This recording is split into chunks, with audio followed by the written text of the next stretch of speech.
সুপ্রিয় দর্শক মণ্ডলী, আমি এখন এমন একটা জায়গায় যাব যেটা ইসলামপুরের এটা ইসলামপুরের বেলগাছি ইউনিয়ন, ইসলামপুর উপজেলা বেলগাছি ইউনিয়ন। আমরা এখন দেওয়ানগঞ্জ উপজেলা থেকে বের হয়েছি, সেখানে যাব। যেহেতু তোমরা যাতে না 15তম ওটা আরে মানে আমার সাথে যারা আছে, মানে যাদের সাথে ভ্রমণ করতেছি, তারা আসলে একটা মানুষের কেউ আপারে পড়ে না। দেখেন দুপাশে ধান ক্ষেত, মাঝখান দিয়ে আমি যাচ্ছি।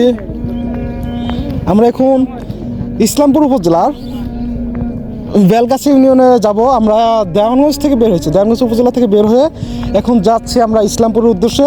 ইসলামপুর একটা প্রত্যন্ত অঞ্চল বেলগাছি ইউনিয়ন। বেলগাছি ইউনিয়ন থেকে আমরা নদী পার হয়ে যাব একটা চরে। সে চরের নামটা আমার মনে নাই, হয়তো বা টিনের চর বা অন্য কিছু হতে পারে। আমি সেখানে গিয়ে আপনাদের সম্পূর্ণ কথা বলবো ইনশাল্লাহ। আর এর পাশে দেখেন, যেহেতু মৌসুমকাল, এখন ধান লাগাইছে সবাই।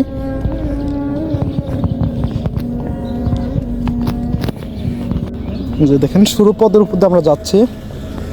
এক পাশে ধান খেতে পানি দেওয়ার জন্য সেচ পাম্প বসানো হয়েছে। দুপাশে ধান ক্ষেত, মাঝখানে সরু একটা রাস্তা।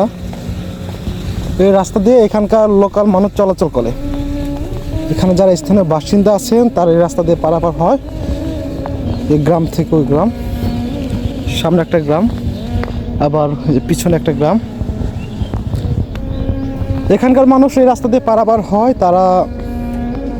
তাদের প্রয়োজনে যদি কোন কিছু লাগে, তাদের যাতায়াতের রাস্তাটা খুব খারাপ, সেটা আনতে অনেক কষ্ট পোহাতে হয়।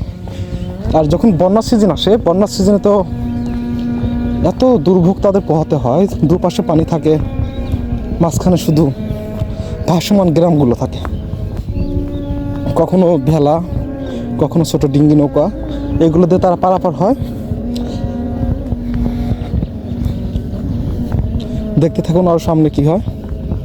সম্পূর্ণ ভিডিও ইনশাল্লাহ আমি আপনাদের সামনে তুলে ধরবো।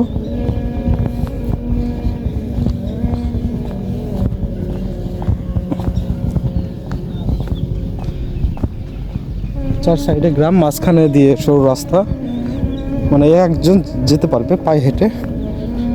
আর একজন আসলে হয়তো একজন পড়ে যাবে আর একজন থাকবে, এই অবস্থা আর কি।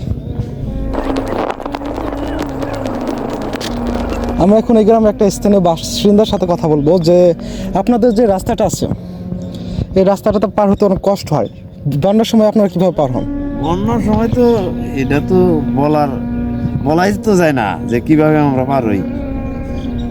মানে পুরা বন্যার সময় তো আমাদের কোনো যাতায়াত বন্ধ হয়ে যায় অলরেডি। ধন্যবাদ আপনার সুন্দর বক্তব্য দেওয়ার জন্য।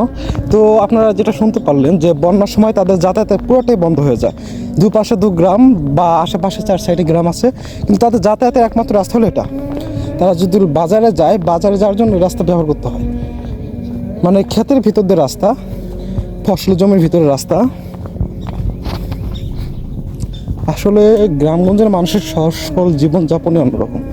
তাদের চলাফেরা, তাদের অতিথি আপ্যায়ন, সব কিছুই শহরের থেকে ভিন্ন।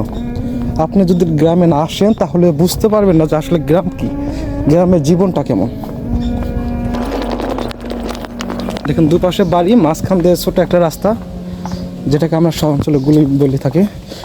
সরু একটা রাস্তা, এখান দিয়ে মানুষ যাতায়াত করে, একের পর এক গ্রাম।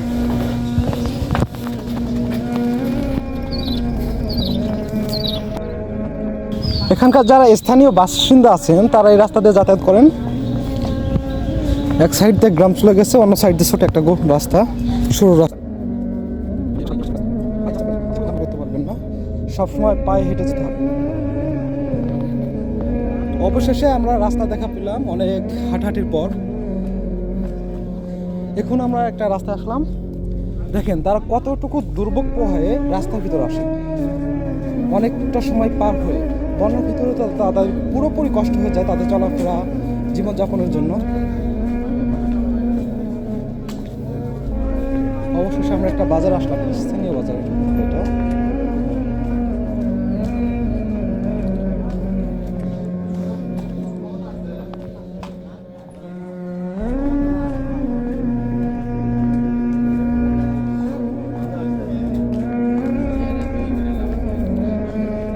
অবশেষে আমরা একটা স্থানীয় বাজারে আসলাম।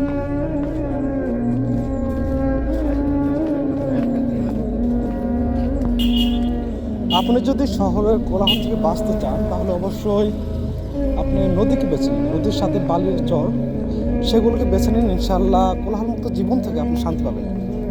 একটু আসুন, দেখুন, ভাবুন, জীবনটা উপভোগ করুন।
নামলাম।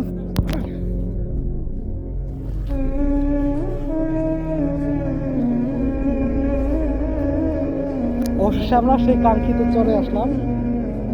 ইসলামপুরের বেলগাছি ইউনিয়নের একটি চর, দুর্গম চর। দেখেন কোন সাইডে কোনো মানুষ নেই, শুধু মরুভূমির মতন বালু আর বালু। অবশেষে পৌঁছে গেলাম।